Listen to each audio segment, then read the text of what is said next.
जय Shri Krishna friends, welcome to Hari Mukund. आज मैं आपको श्रीमद् भागवत महात्म्य का द्वितीय अध्याय सुनाऊंगी, जिसमें भक्ति का दूर करने के लिए नारद जी ने क्या किया उस विषय में है। तो नारद जी ने भक्ति से कहा कि तुम व्यर्थ ही अपने को क्यों खेद में डाल रही हो। अरे तुम इतनी चिंता क्यों कर रही हो। भगवान श्री कृष्ण के चरण कमलों का चिंतन करो, उनकी कृपा से तुम्हारा सारा दुख दूर हो जाएगा। जिन्होंने कौरवों के अत्याचार से द्रौपदी की रक्षा की थी और गोप सुंदरियों को सनाथ किया था, वे श्री कृष्ण कहीं चले थोड़े गए हैं। फिर तुम तो भक्ति हो, सदा उन्हें प्राणों से प्यारी हो। तुम्हारे बुलाने पर तो भगवान नीचों के घरों में भी चले जाते हैं। सत्य, त्रेता और द्वापर, इन 3 युगों में ज्ञान और वैराग्य मुक्ति के साधन थे, किंतु कलयुग में तो केवल भक्ति ही ब्रह्म सायुज्य की प्राप्ति कराने वाली है, यानी कि मोक्ष की प्राप्ति कराने वाली है। यह सोचकर ही परमानंद चिंत मूर्ति ज्ञान स्वरूप श्री हरि ने अपने सत्य स्वरूप से तुम्हें रचा है। तुम साक्षात श्री कृष्ण की प्रिया और परम सुंदरी हो। एक बार जब तुमने हाथ जोड़कर पूछा था कि मैं क्या करूं, तब भगवान ने तुम्हें यही आज्ञा दी थी कि मेरे भक्तों का पोषण करो। तुमने भगवान की वह आज्ञा स्वीकार कर ली। इससे तुम पर श्री हरि बहुत प्रसन्न हुए और तुम्हारी सेवा करने के लिए मुक्ति को तुम्हें दासी के रूप में दे दिया और इन ज्ञान वैराग्य को पुत्र के रूप में दिया। तुम अपने साक्षात स्वरूप से वैकुंठ धाम में ही भक्तों का पोषण करती हो। भूलों के में तो तुमने उनकी पुष्टि के लिए केवल छाया रूप धारण कर रखा है।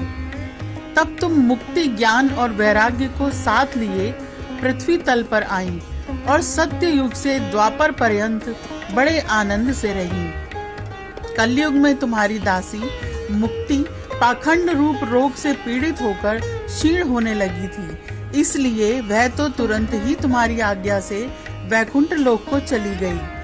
इस लोक में भी तुम्हारे स्मरण करने से ही वह आती है और फिर चली जाती है, किंतु इन ज्ञान वैराग्यों को तुमने पुत्र मानकर अपने पास ही रख छोड़ा है। फिर भी कलयुग में इनकी उपेक्षा होने के कारण तुम्हारे ये पुत्र उत्साहहीन और वृद्ध हो गए हैं। फिर भी तुम चिंता न करो, मैं इनके नवजीवन का उपाय सोचता हूँ। कल्कि के समान कोई भी युग नहीं है। इस युग में मैं तुम्हें घर घर में प्रत्येक पुरुष के हृदय में स्थापित कर दूंगा। देखो, अन्य सब धर्मों को दबाकर और भक्ति विषयक महोत्सवों को आगे रखकर यदि मैंने लोक में तुम्हारा प्रचार न किया तो मैं श्री हरि का दास नहीं। इस कलयुग में जो जीव तुमसे युक्त होंगे वे पापी होने पर भी बेखटके भगवान श्री कृष्ण के अभय धाम को प्राप्त होंगे। जिनके हृदय में निरंतर प्रेम रूपिणी भक्ति निवास करती है, वे शुद्धांतःकरण पुरुष स्वप्न में भी यमराज को नहीं देखते। जिनके हृदय में भक्ति महारानी का निवास है, उन्हें प्रेत, पिशाच, राक्षस या दैत्य आदि स्पर्श करने में भी समर्थ नहीं हो सकते। तप, वेदाध्ययन, ज्ञान और कर्म आदि किसी भी साधन से भगवान वश में नहीं किए जा सकते। वे केवल भक्ति से ही वशीभूत होते हैं। इसमें श्री गोपी जन प्रमाण है। मनुष्यों का सहस्रों जन्म के पुण्य प्रताप से भक्ति में अनुराग होता है। कलयुग में केवल भक्ति ही सार है। भक्ति से तो साक्षात श्री कृष्ण चंद्र सामने उपस्थित हो जाते हैं। जो लोग भक्ति से द्रोह करते हैं वे तीनों लोक में दुख ही दुख पाते हैं। पूर्व काल में भक्त का तिरस्कार करने वाला दुर्वासा ऋषि को बड़ा कष्ट उठाना पड़ा था। बस व्रत, तीर्थ, योग, यज्ञ और ज्ञान चर्चा आदि बहुत से साधनों की कोई आवश्यकता नहीं है। एकमात्र भक्ति ही मुक्ति देने वाली है। तो सूत जी कहते हैं, इस प्रकार नारद जी के निर्णय किए हुए अपने महात्म्यों को सुनकर भक्ति के सारे अंग पुष्ट हो गए और वे उनसे कहने लगी, हे नारद जी, आप धन्य हैं, आपकी मुझ में निश्चल प्रीति है। मैं सदा आपके हृदय में रहूंगी, कभी आपको छोड़कर नहीं जाऊंगी। साधो, आप बड़े कृपालु हैं। आपने क्षण भर में ही मेरा सारा दुख दूर कर दिया, किंतु अभी मेरे पुत्रों में चेतना नहीं आई है। आप इन्हें शीघ्र ही सचेत कर दीजिए, जगा दीजिए।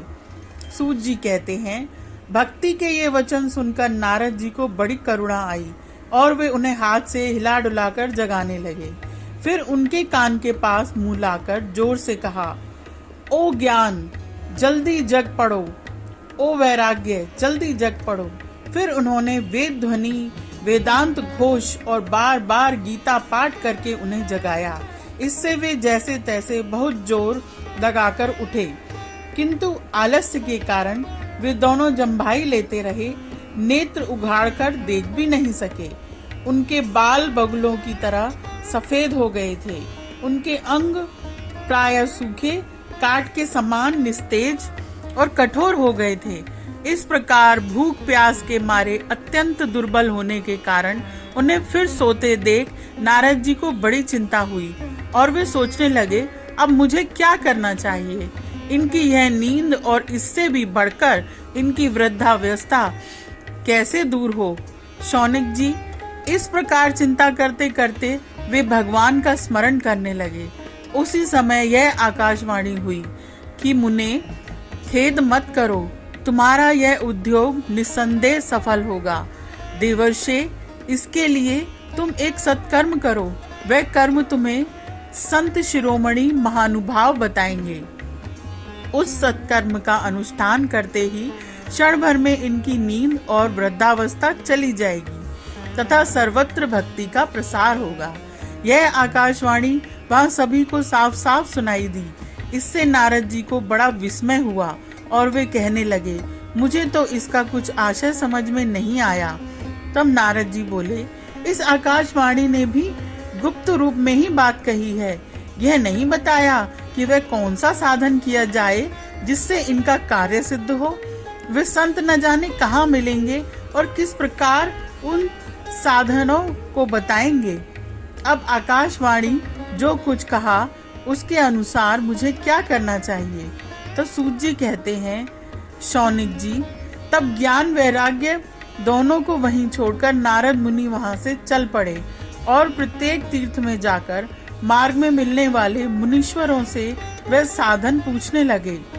उनकी उस बात को सुनते तो सब थे, किंतु उसके विषय में कोई भी कुछ भी निश्चित उत्तर नहीं दे रहा था। किन्हीं ने उसे असाध्य बताया, कोई बोला इसका ठीक ठीक पता लगाना ही मुश्किल है, कोई सुनकर चुप रह गए और कोई तो अपनी अवज्ञा होने के भय से बात को टाल टूल कर खिसक गए। त्रिलोकों में महान आश्चर्यजनक हाहाकार मच गया। लोग आपस में कानाफूसी करने लगे। भाई, जब वेद ध्वनि, वेदांत घोष और बार बार गीता पाठ सुनने पर भी भक्ति, ज्ञान और वैराग्य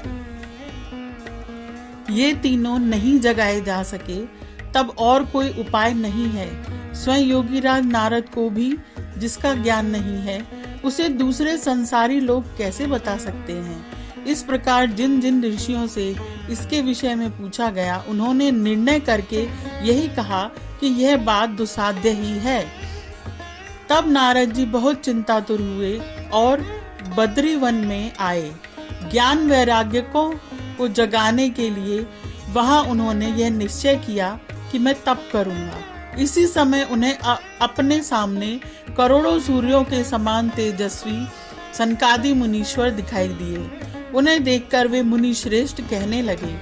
नारद जी ने कहा, हे महात्माओं, इस समय बड़े भाग्य से मेरा आप लोगों के साथ समागम हुआ है। आप मुझ पर कृपा करके शीघ्र ही वह साधन बताइए। आप सभी लोग बड़े योगी, बुद्धिमान और विद्वान हैं। आप देखने में 5-5 वर्ष के बालक से जान पड़ते हैं, किंतु हैं पूर्वजों के भी पूर्वज। आप लोग सदा वैकुंठ धाम में निवास करते हैं, निरंतर हरि कीर्तन में तत्पर रहते हैं। पूर्व काल में आपके भ्रू भंग मात्र से भगवान विष्णु के द्वारपाल जय और विजय तुरंत पृथ्वी पर गिर गए थे। और फिर आपकी ही कृपा से वे पुनः वैकुंठ लोक पहुंच गए। धन्य है, इस समय आपका दर्शन बड़े सौभाग्य से ही हुआ है। मैं बहुत दीन हूँ और आप लोग स्वभाव से ही दयालु हैं, इसलिए मुझ पर आपको अवश्य कृपा करनी चाहिए। बताइए, आकाशवाणी ने जिसके विषय में कहा था वह कौन सा साधन है और मुझे किस प्रकार उसका अनुष्ठान करना चाहिए? आप इसका विस्तार से वर्णन कीजिए। भक्ति, ज्ञान और वैराग्य को किस प्रकार सुख मिल सकता है और किस तरह इनकी प्रेम पूर्वक सब वर्णों में प्रतिष्ठा की जा सकती है?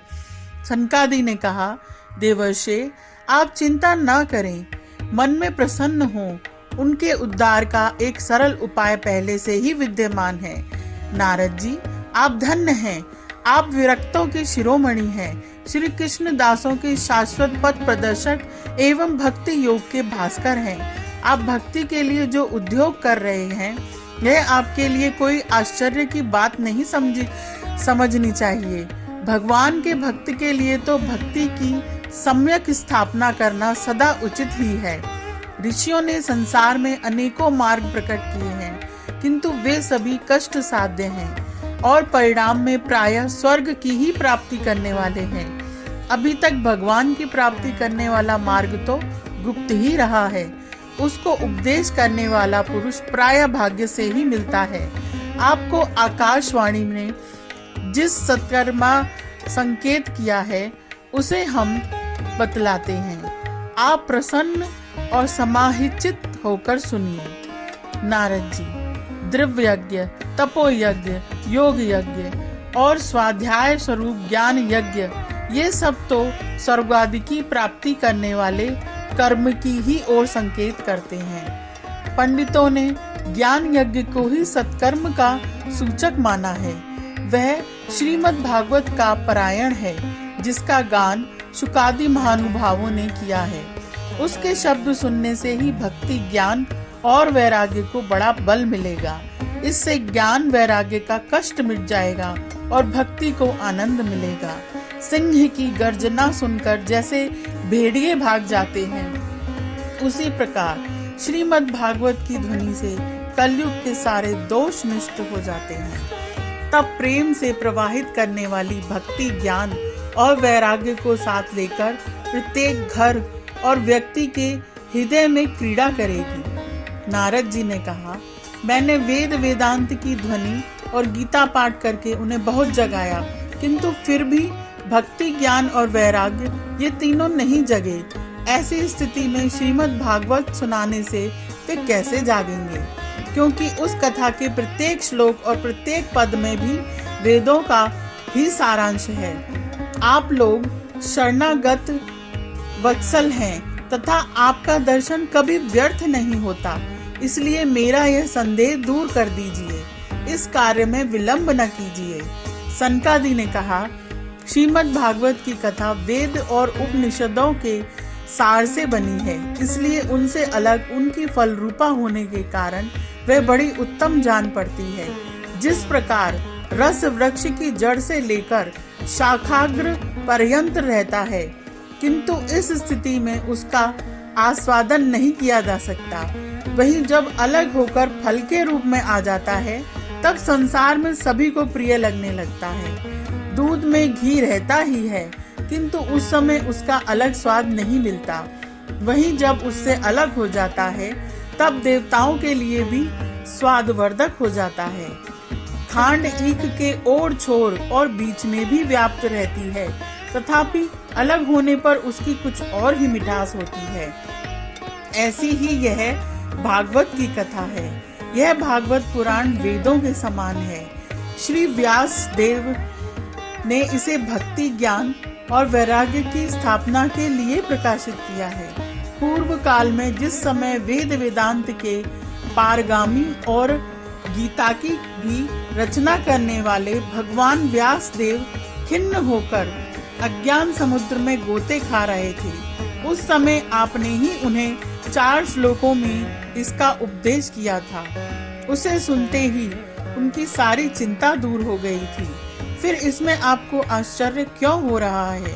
जो आप हमसे प्रश्न कर रहे हैं, आपको उन्हें शोक और दुख का विनाश करने वाला श्रीमद् भागवत पुराण ही सुनाना चाहिए। नारद जी ने कहा, महानुभावों, आपका दर्शन जीवन के संपूर्ण पापों का तत्काल नष्ट कर देता है और जो संसार दुख स्वरूप दावानल से तपे हुए हैं उन पर शीघ्र ही शांति की वर्षा करता है। आप निरंतर शेष जी के सहस्त्र मुखों से गाए हुए भगवत मृत का ही पान करते रहते हैं। मैं प्रेम लक्षणा भक्ति का प्रकाश करने के उद्देश्य से आपकी शरण लेता हूँ। जब अनेकों जन्मों के संचित पुण्य पुंज का उदय होने से मनुष्य को सत्संग मिलता है, तब वह उसके अज्ञान जनित मोह और मद रूप अंधकार का नाश करके विवेक उदय होता है। यहाँ पर ये दूसरा अध्याय समाप्त होता है। आज के लिए इतना ही। अगर आपको यह अच्छा लगा है तो please like, share and subscribe my channel.